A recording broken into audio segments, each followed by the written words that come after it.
team.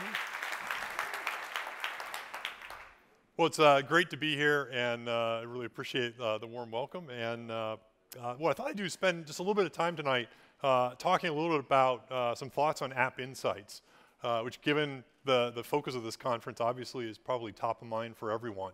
And I thought what I'd do is kind of just walk through some of kind of my observations in terms of things that I'm seeing in the industry, and kind of walk through a couple of things that we've learned along the way, and I think talk about some of the opportunities I think we're all going to be able to take advantage of going forward. I think one of the kind of buzzwords, the two buzzwords big right now are DevOps and cloud. They often go hand in hand.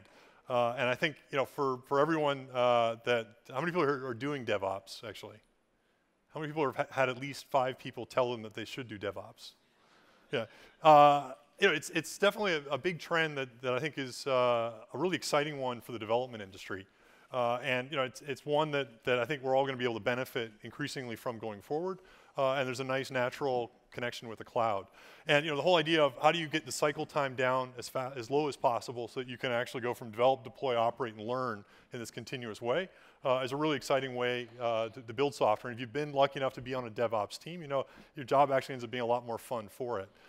One kind of observation that I've had in terms of working with teams, both ones my own and partner teams that I've worked with that have implemented DevOps, is an awful lot of time is spent on the develop, deploy, operate side. And not enough is being spent on the learn side. And really, to make DevOps truly work, you got to really get the insights from the cycle time so that you can react fast. And if you simply focus on the other 3 elements, those are important, but you end up kind of a little bit off kilter and you don't get the full benefits of it. And the top level thing that kind of take away today is really look and challenge yourself within your teams, whether you're doing DevOps or whether you're not doing it yet, for how you can kind of continuously get insights with real-time telemetry for everything that you're doing. I kind of like to use the analogy, and dating myself a little bit, of Frogger. I don't know how many people here remember this game. Yes. Several of us became programmers because of this game, at least one of us. I kind of like to use the analogy of if you're running a live service, whether it's a mobile app where you got continuous people using it, or whether it's a back-end service running in a cloud environment, I kind of think of it a little bit like Frogger, in the sense of there's always things coming from left field that can crush you, and you got to constantly plot your way through the course in order to get to the other side. And without telemetry, you're really just like the little frog, and you have no idea what's out there. And it's both very scary, and there's a good chance you're going to get squashed. The number of times where people will say, I always ask people, how much telemetry do you have? Rarely is the answer enough. It's always, well, we could do more, we wish we had more. And one of the things I kind of like to recommend teams to think about is 3 categories of telemetry that you can start to embed inside your app: developer, customer, and business.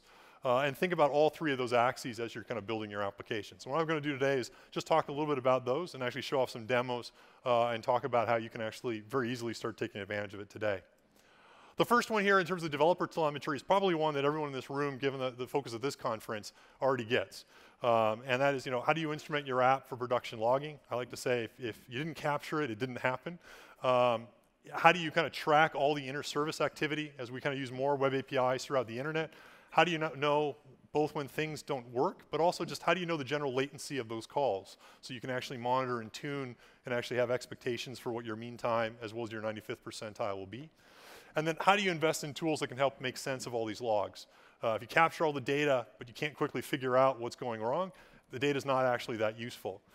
And you can certainly build custom solutions, but one of the things that I think it's kind of exciting, and this conference is really a testament to, is the fact that there's already great solutions out there that you can basically buy or rent your way to kind of enlightenment or victory. With New Relic, as well as other solutions from other partners, we're now in a great phase of the industry where you can actually take something off the shelf effectively and immediately become productive of it. And you might still need to add additional logging on top, and you probably should, but it lets you get significantly far ahead in terms of having a basic monitoring solution built in. One of the things that we've done on my team has been working with the New Relic folks for the last year, trying to make it super easy to kind of make it possible to kind of take New Relic and inside any Windows Azure-based cloud app, whether it's a .NET-based app, whether it's a Node.js app running a PC or a Mac, trying to make it really easy to integrate that in terms of our solutions and ensure that pretty much everyone can go ahead and immediately get a logging solution out of the box. And what I thought I'd do is actually show off some stuff that we're pretty excited to actually ship today and demo for the first time here about some of what that integration looks like. So if you're not actually familiar with Windows Azure, this is kind of our admin tool. And I'm just going to quickly go ahead and build an app. So we'll call the new Relic Demo 8.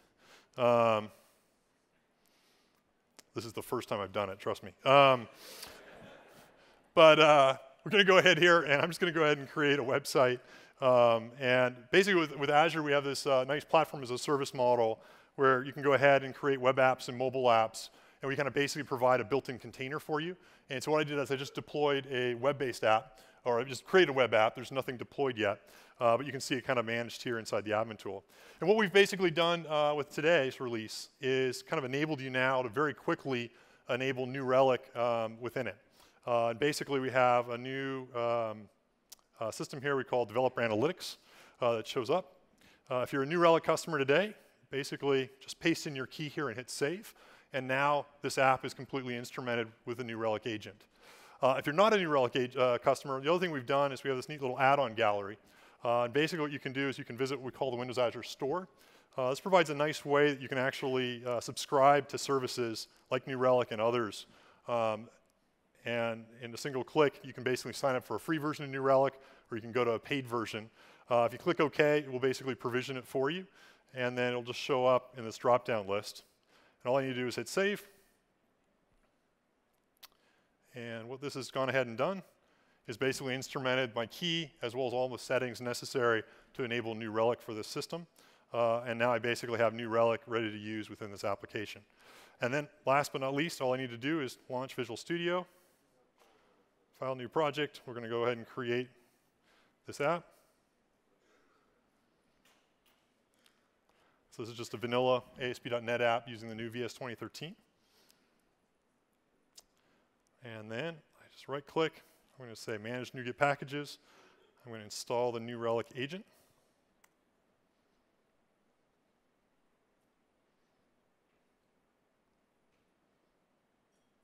Close. And then we'll just deploy to Azure. Basically, we made it really easy so you can go ahead and point to that app we just created. It's a one-time setup thing where we just set up the publishing settings. This is now going ahead, uploading the application to Azure. And what we should see here, hopefully in about 5, 4, 3, 2, 1. 1. It's connecting to New Relic for the first time. Boom, there we go. And so now I have basically this web app instrumented with New Relic running inside the cloud. And what I can now do, we'll hit a few pages. Go back into the portal. This is the built-in Azure view where we provide a little bit of basic diagnostics. But what's cool is because I've instrumented New Relic, I can go in and I have a little add-ons folder here. You can see New Relic is showing up. And I can basically, from within here, just click this Manage button. This now single signs me in to the New Relic management portal. And you can see I have my New Relic Demo 8 app now deployed and running inside New Relic. And over the next sort of 30 or 45 seconds, a lot of that diagnostics data will start showing up in real time. And I basically have it completely integrated throughout the overall stack. It's really, really easy for you to go ahead and basically start integrating New Relic. And if you want to upgrade from the free offer, just click the upgrade button. And we also have a nice way directly inside Azure, you just add New Relic onto your standard bill. And you can basically upgrade or downgrade, hopefully just upgrade to different offers here. And again, it just gets added to your standard bill. So a really easy way you can go ahead and for web apps, integrate New Relic into your system. Yeah.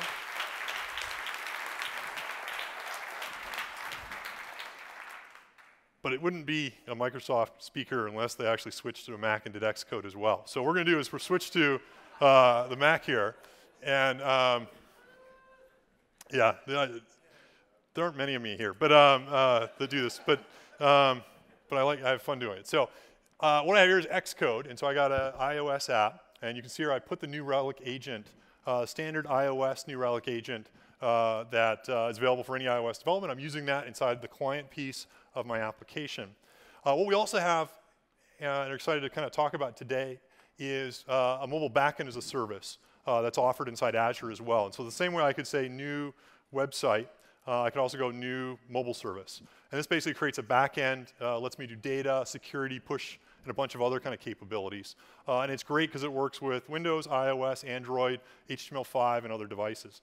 And the cool thing about it is it has a rich extensibility model, so you can actually write server-side code with it as well. So it's not just built-in data services, but you can also write custom APIs or validation for every one of the CRUD operations you do. And our extensibility model for doing it is with Node.js. And so you can write standard Node.js. And so here's sort of just a simple validation with doing some Twitter calls as part of insert. And what's also nice about it is we support not only the ability to do Node.js you can push up, but we also support integrated Git and GitHub source control support. So you can actually do all your Node.js development and basically just check it in with Git, and then basically it pushes it and deploys it automatically on Azure. And one of the things that New Relic did today, and we've been partnering with them in it, is adding a Node.js agent for New Relic. And we're excited to announce that also now works with Azure. And so if I want to basically enable this app, Windows Azure app, to use New Relic, I just say npm install New Relic inside my source directory and my local system. We'll go ahead and just add it in, do a simple commit. And then just git push origin master. And this is now basically bundling up the changes I've made, Git on my local system. It's uploading it up to Azure. And what we should see in another about 4 or 5 seconds is basically this code along with the New Relic agent is now deployed. And so now I've just instrumented my mobile backend in addition to the website with New Relic. And all that single sign-on and all the other management integration I showed inside the portal works with this as well. So really easy way, whether it's web, whether it's mobile, whether it's .NET, PHP, Ruby, Python, Node, and one other I can't remember.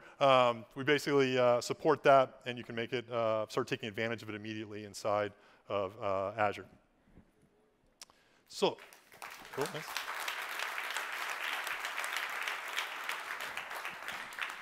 So let's switch back. There we go.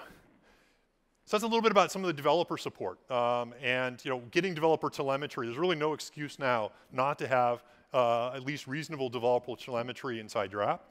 What I want to switch gears now and talk a little bit about, though, is customer and business telemetry, which I think is kind of the next phase that all of us as developers should be thinking about, and really thinking about how we can instrument our app and kind of engage as part of that learning process. And one of the things I kind of think of, similar to the DevOps experience, as you think about data and as you think about customer and business telemetry, I kind of think of all this cycle as well, which is how do you collect it, how do you process it, how do you analyze it, and then how do you optimize around it. And a key thing I think for all of us as developers is to figure out how do we use this data to prioritize what we build, how we build it, and what our customers really want. The trick with this, I think, is slightly different than developer analytics. With developer analytics, we often know what we're looking for. It's performance, it's success and failure. Often with these types of problems with business and customers, it's much more open-ended.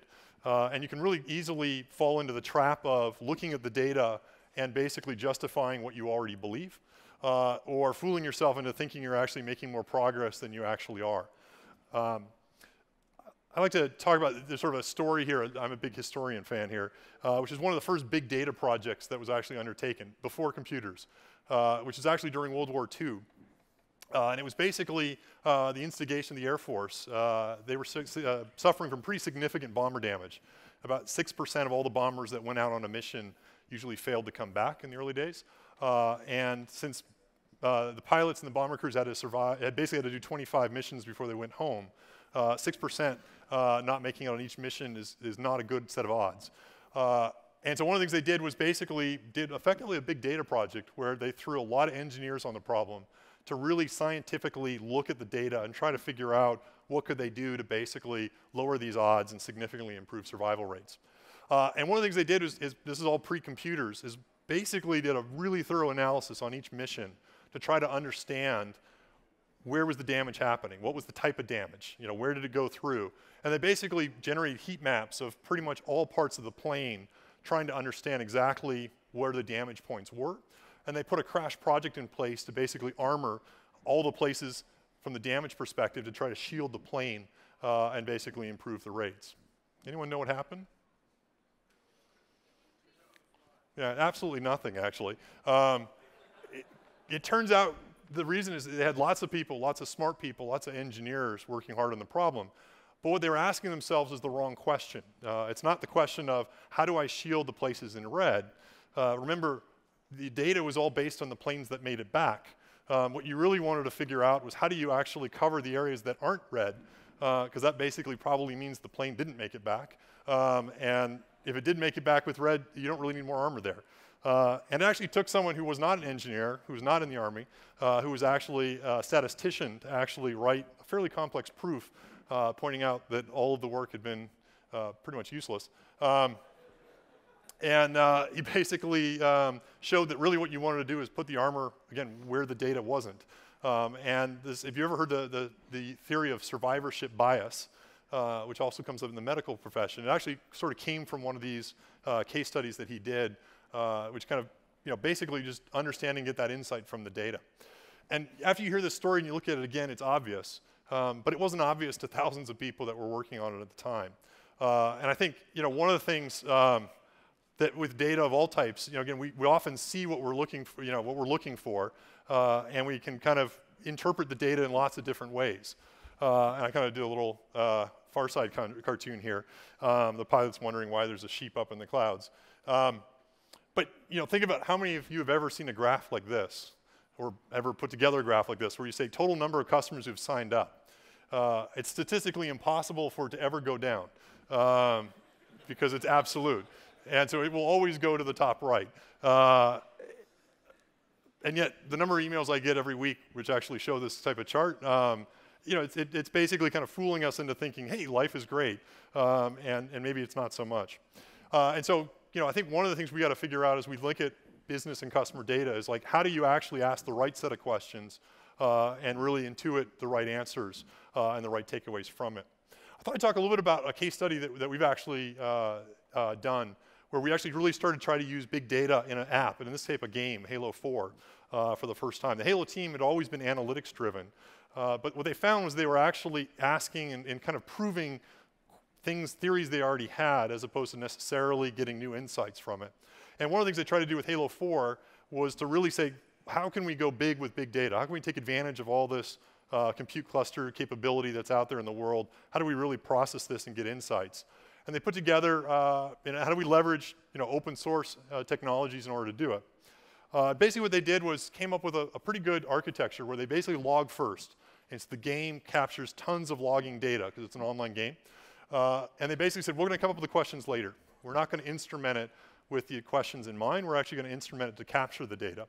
We're going to track tons of things: gameplay quality, user behavior, locations, time, a whole bunch of stuff. And we only have a short timeline and a small team, and we're not Hadoop experts. So what we're going to do is have a small group of folks actually capture the data and process the logs, and then look at how we can build higher level tools that people already know, like Excel, and be able to point them at the data so that we can actually have non-developers and non-Hadoop experts pull apart the data and get real insights from it. And the architecture they came up with is pretty simple. I mean, you can implement this on any cloud. Basically, they had all their controllers store fairly simple raw data. It could be text files, it could be binary, and just place it in a blob storage system. Not try to process it, not try to index it, just literally save it on the file system. Optimize it for throughput, and not have to worry about it being curated, just keep it raw. And basically, it looks sort of like this. They kind of put the profile ID, the time, the IP address of the client, and then just comma separated a bunch of values. How many weapons do they have? How many friends do they engage with, et cetera. And basically, they just continually, I think they do like 100 terabytes either a day or a week of this type of log data, and they're just constantly saving it over and over again, not actually knowing, again, what they're looking for. And when they want to add another field, they just add another field. So it just keeps, over time, getting richer and richer. And then what they do is they have a curator service, also implemented in Hadoop, and it just periodically grabs all the raw blobs, processes it, and does a little bit of transformations on it. So for example, it uses standard pig scripts, and so this is pig, and basically it just grabs all the data from all the raw different files. It accesses a local IP address mapping database. So you can get a nice mapping of IP address to US, state, or country. And so what it does is just do basically a join between the two. It pulls out the last octet from the IP address just to kind of anonymize the user identity a little bit. And then basically just saves it to another file. And they just kind of run this continuously on top of the raw feeds. And the end result then ends up being a pretty interesting data set that's pretty optimized for query efficiency, in which they can then point any standard visualization tool at and basically slice and dice the data to try to get insights. And it ends up being kind of, again, a fairly simple model to set up. And what they found was some pretty interesting stuff. So what I thought I'd do is just walk through a couple of the data sets that they looked at and some of the observations that they made from it. So again, you could run this. You didn't even have to use Hadoop. You could use a variety of different systems. In the same way that you can kind of create a website or a mobile service, we do have inside Azure the ability to stand up a Hadoop cluster. And so you just go ahead, stand up a Hadoop cluster, and then again, you can basically point this at a blob system and go to town in terms of writing Hive and Pig queries against it. And it's just the standard open source Hadoop. We contribute back to the project, and you can run it. What they did, though, which was kind of interesting, and you know, I think it's was to try to say, though, most of our people don't know how to use Hadoop or Hive. Why don't we actually integrate it within Excel and basically allow anyone on the team to slice and dice the data and use the visualization capabilities that it provides as a way to get insights. And so there's a free add-on out there called Power Query, so you can download it for free. And it basically has a way you can import data from a variety of different feeds, one of which is a Hadoop cluster on Azure. And just going to go ahead here, and it's going to download this data. So I have a container here. And what you can see here is the raw, unprocessed Hadoop query data all mashed together from a text file. And you can see it's still comma separated, and it's not a very clean format. What I'm going to do here is basically split the column by comma. So we'll actually pull out into separate rows the data. And I'm not downloading the entire data set. This actually just downloads a small sample, so I can actually do the transforms. And at the end, it'll do the dump and the conversion at the end. You'll notice the first value in the file is not actually a value. It's sort of a column header. So we're going to go ahead and, we're just going to use the first rows as the headers. This day is a text string, but what we're going to do is just basically say treat it as a date. And then I'm going to go ahead and take these last 4 columns here and treat them as numbers. So we're kind of massaging the data a little bit, cleaning it up, and I'm just going to name this thing game stats.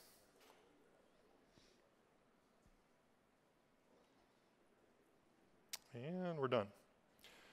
So once we do that now, I can basically start pulling down all of the data, and then I can load it up in memory into kind of what's called a model, which is basically an in-memory database running on my PC here that I can actually start slicing and dicing the data and do much richer analytics within it. And what I want to do here then is visualize this data beyond just a grid and try to actually, since we're using IP addresses and geolocation, to try to get real insights from it, from the gameplay action. And so I'm going to use another free control here, which is called PowerMap. And what PowerMap does is it's downloading right now a whole bunch of image data. That's interesting. So it's going to come back in just a few seconds once the internet comes back, I hope. And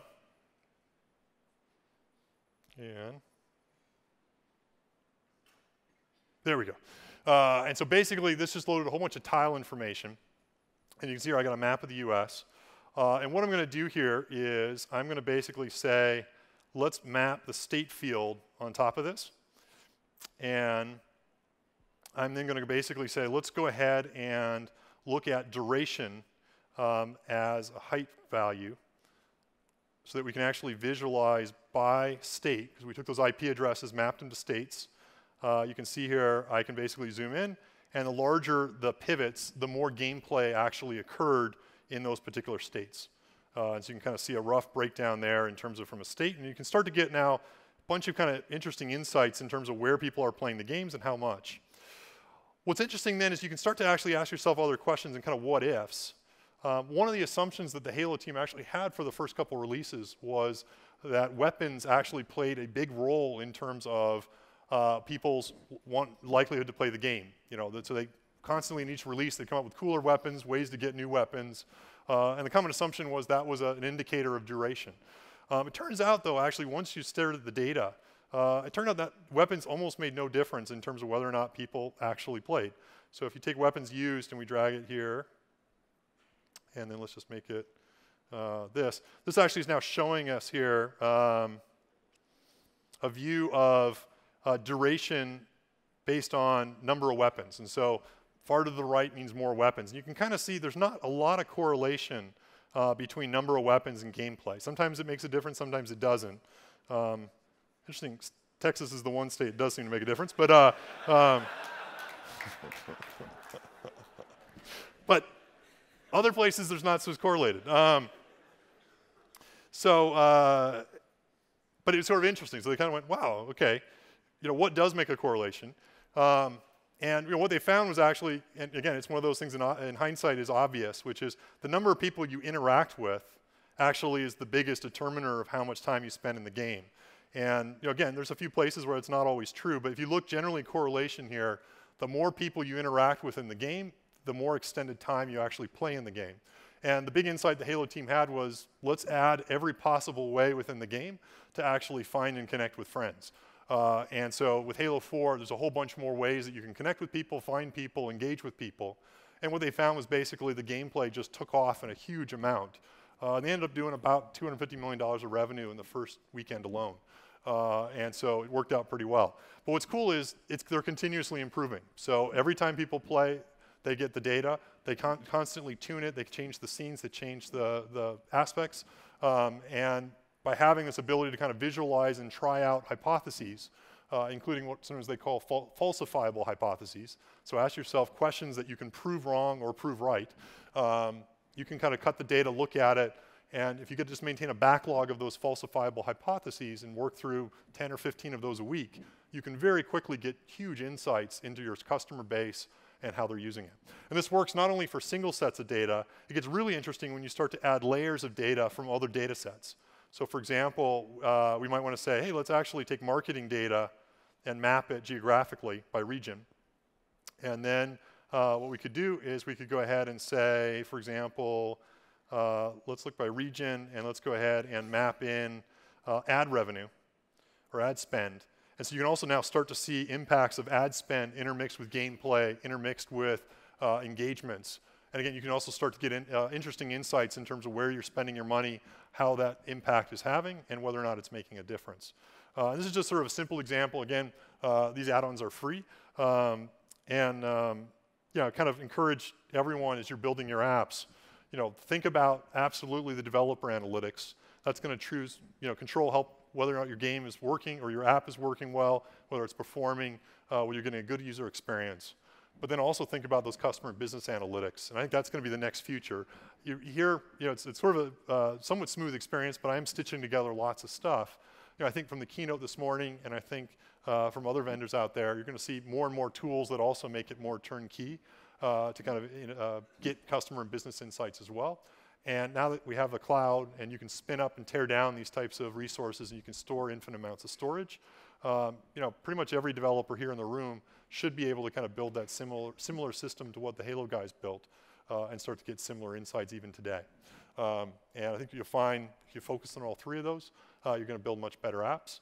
Hopefully it'll be a lot more fun as developers as well because you'll be able to have even more impact. So I want to say thanks again for having me. I hope you enjoy the conference and have a great time. Looking forward to seeing what you build. So thanks a bunch.